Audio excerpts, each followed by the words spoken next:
Hey there guys, Josh. Welcome back to more Let's Play The Legend of Zelda Ocarina of Time. Last episode we got through Dodongo's cavern, defeated King Dodongo. Got the Spiritual Stone of Fire as well as another heart container. In this episode we're going to actually get some side quests done now that we have the bombs. So as you see, there's a huge Goron just rolling around at the speed of sound. Got places to go now, gotta bomb some Dodongos. That was... I am. Please don't sue.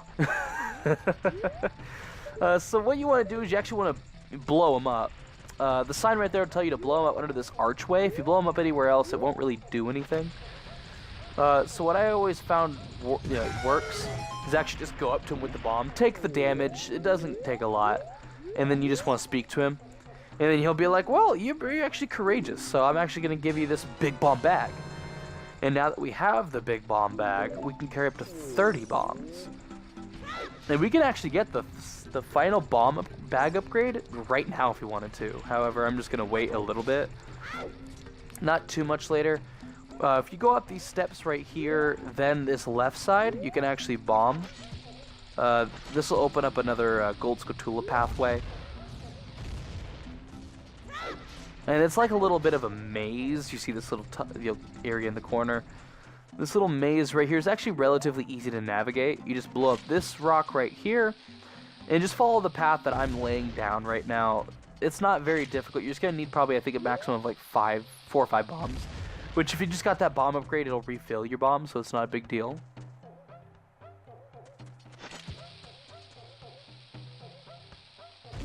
I almost forgot, like, wait, which way is it?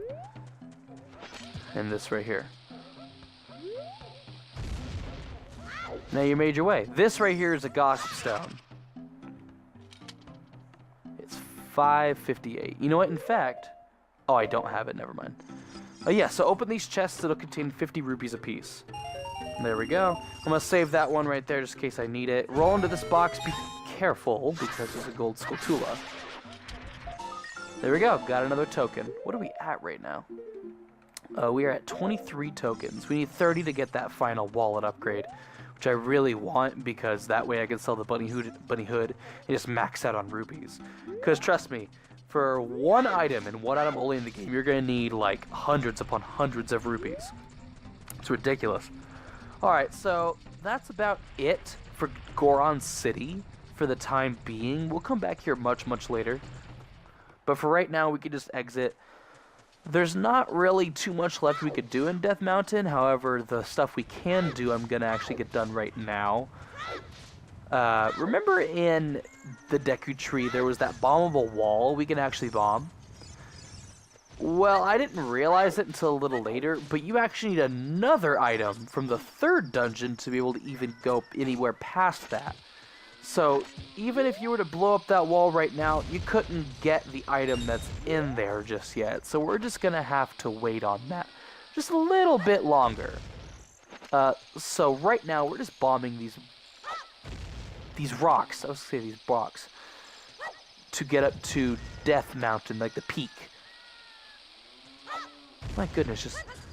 And there's a lot of rupees in this area. Like, I don't know why this game is so freaking generous with money. Right in there is just basically a rupee grotto.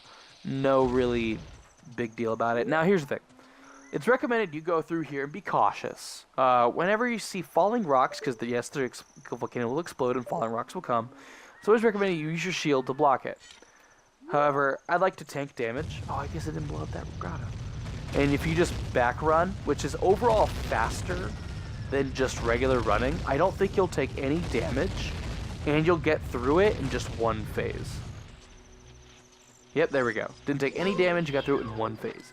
If you did it the other way, I think it takes like 2 to 3 phases. You want to make sure to shoot these Skulltulas, because if you actually try to climb the wall while they're there, they will rush you. And no one likes that. And they'll basically just make you fall. It is not fun. We got one more right there, just sneaking up on you. Then you can just climb. And so going to the peak of Death Mountain is actually very cool because there's a little bit more of a sequence break. It's not really a sequence break per se because you don't have to really do something the game doesn't really want you to do. It's more like doing something earlier that you can do later, but you might as well just do now because you can. This right here will actually take you inside of the volcano, which, as you know, if you're close to magma, you will die. Easy peasy. No, everybody knows that. However, if you're in Death Mountain Crater, it'll say you can't stay here for that long. And I have 26 seconds. So what you're gonna do is, geez, more health you have, you have more time. If the time runs out, that's game over. It's not you died, it's game over. So what you're gonna do is you're gonna actually get that gold scutula quickly, grab this piece of heart, and believe it or not, this is what you want to do. Fall in the lava. It won't be a game over, it'll just be a quick reset, and you'll actually spawn back at the beginning, you can just walk right out. Easy as that. You got the piece of heart and that gold scutula. Now we can go inside the Great Fairy's Fountain. And this one gets you a fantastic upgrade that many other Zelda games would replicate. And right now again, it's the second time. There we go. My goodness. You want to play Zelda's Lullaby to prove that your connection to the royal family. And I love this room. I love how the water's falling in just the fire, the pool, the fountain. It's just beautiful. Unlike the Great Fairy, well, she is beautiful, but she's like half naked, which this game has an E rating, by the way. She's wearing nothing but leaves and vines. It's ridiculous. I don't know how they got past that. Either way, I think the 3DS version is worse because it has more detail. And so she's going to get Power-Us Up to give us a cool, nifty upgrade. Which, thinking about it, is required to beat the game, by the way. You do need this. As far as I'm aware, this is the only upgrade. No, that's a lie.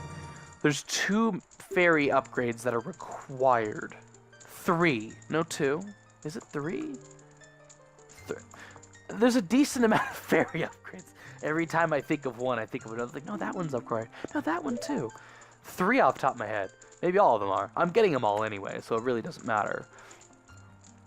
I'd always recommend it because there are ways to make these upgrades really useful. Like, there's one upgrade from the Magic Fairy,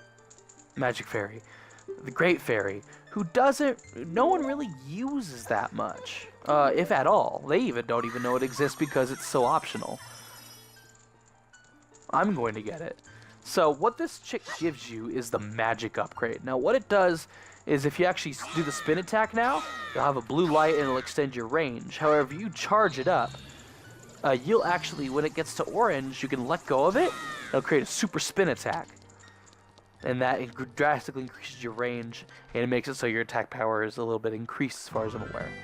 So now we just have to go back to Kakariko Village since we're done with Death Mountain, but I don't want to climb all the way down. I see the owl here, so let's just talk to him. He's basically telling us that, hey, grab onto my talons, I'll take you back to Kakariko. And he'll fly you all the way back down to Kakariko. It's super quick, super fast, and you're actually, because if you do this, you can get a piece of heart early. There's 3 ways to get this piece of heart. I'm going to do one now, and I'll show off the other 2 a lot later because I don't have certain items for it. But the quickest way to do it is right now.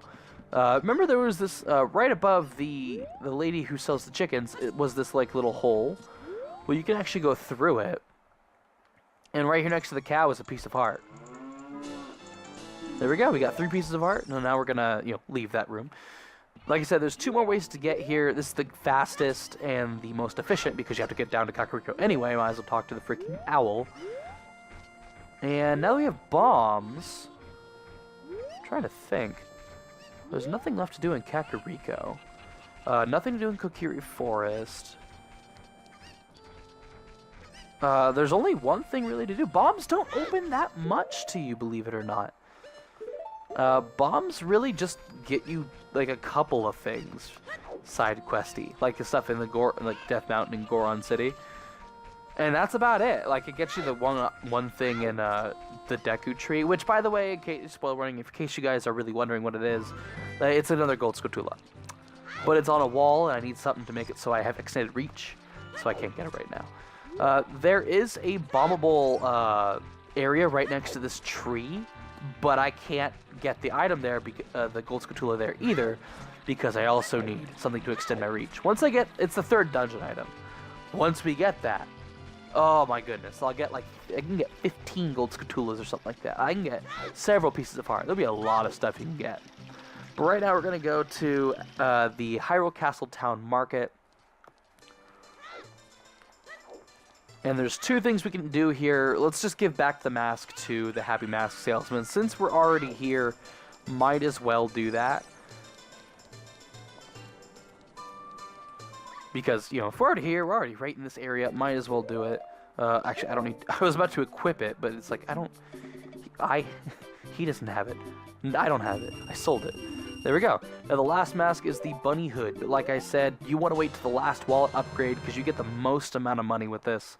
And there's one item in this game that costs hundreds upon hundreds of rupees. But it's not one of those items. You get 10 of them. And veterans know what I'm talking about. Newbies don't. If you're a newbie, that's really cool because this game's fantastic. Hope you like it so far. But right here, now this place is open. The Bomb Chew Bowling Alley. Now that we have bombs and access to the bomb flowers and all that, we can play this game. It costs 30 rupees per round. And the first upgrade, or first prize, is a piece of heart. Now this is it's always been very wonky. And the arrow tells you to stand like right here, but this right here isn't the center. It's actually like right here. It's weird. This one is always difficult because you have to aim like at an angle. And I can never get it right.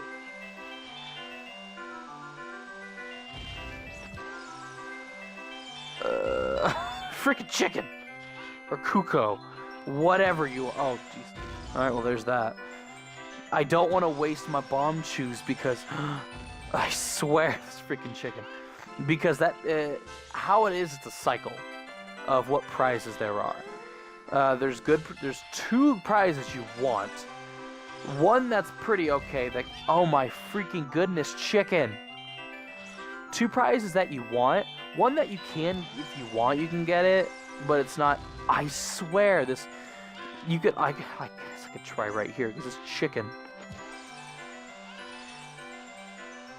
I have 2 left. It has to hit this, and then I have to hit the last one perfectly. Okay, whatever. Now I have to hit this last one perfectly. Now what's hard about this one is that you can't have it go at an angle. It has to be straight. That's never an issue. The issue is the 2 Kukos. You have to chuck it so it doesn't hit the Kukos. Now I'm waiting for that. Oh!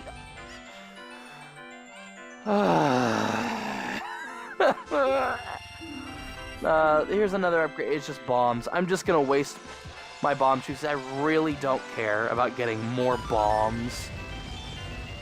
Oh, the slowdown.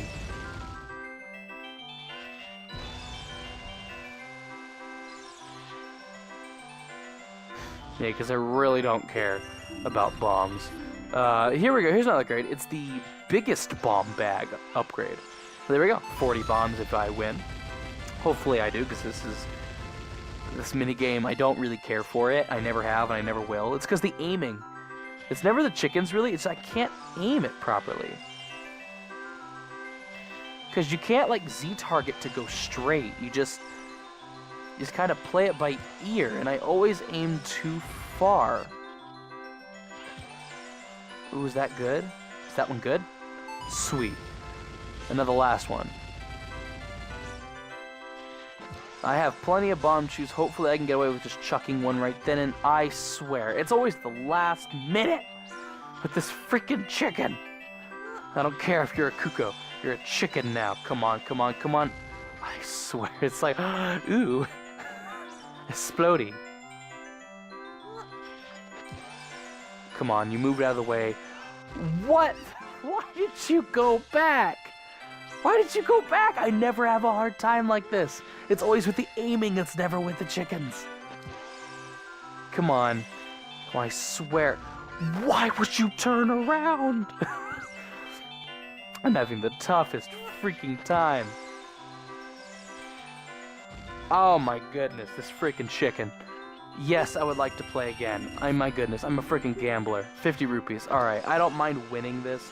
I'm just gonna cut ahead to when I win the 3 prizes. You get the drift, you get the idea. I'm cutting ahead to when I win the 3 prizes that I want. Or the 2. This is the first one.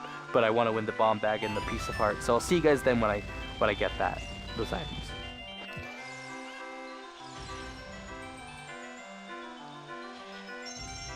Are you freaking serious? My first try on this one? Are you freaking serious? I only used 3 bomb chews. Ugh, whatever. I only won the 50 rupees because now I can play a bit more. I'm a freaking gambler.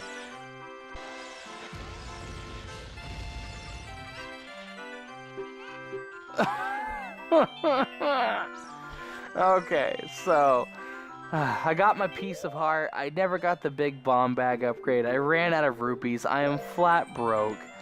That's fun. I've never ever like done that bad at that game in my life.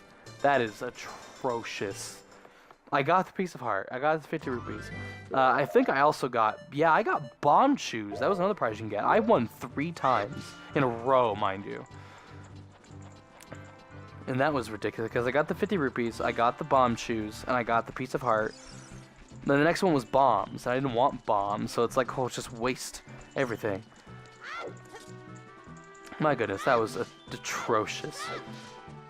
So, remember this area over here that said dead end? Well, you can actually blow it up now. It's not a dead end anymore. It's a great fairy location. You could tell by the little, like, decals outside of it. And that and Death Mountain's Ferry told you about this chick. Because this is actually one of the required ones. As far as I'm aware, there's that one, that one, that one. There's 4 more Great Fairies in this entire game, as far as I'm aware. Only 1 more is required, and it's like at the last half an hour of the game. Not even joking. Because the other 3 upgrades, the second one, like the next one, is very useless. I will use it just to show it off and show how useful it can be. The second one is super useful, and the third one, people just kind of forget about, like, to use it in the first place. And at the same time, like I said, I will also show it off. But right here is a magic spell. You get Din's Fire. So what it is, basically, you use it, and it engulfs basically a fiery dome around you that expands and lights everything on fire. I'll even show it off right now, too. Now let's equip it really quick. And you can actually see how much magic it requires. MP6, so 6 magic, even though the number doesn't really matter. But you can use it, and he does this cool freaking pose. And a dome of fire envelops you. It expands. It's beautiful. And so now that we have Din's Fire, that's another way you can attack enemies. It's not really required, useful in combat. You definitely can. It doesn't make it so you can get attacked. It does literally pause time around you. So like if an enemy is about to attack you, you use it, and it'll stun them for a brief moment. It'll interrupt their attack as far as I'm aware, depending on the enemy. And in some instances, it can insta-kill some enemies. But that's not really recommended per se. Either way, we're actually done with all the side questing as far as I'm aware. The next part, we're actually going to go to the next area. So that's it for this episode, guys. Thank you all for watching. My name is Josh. I'll see you guys next time. Goodbye.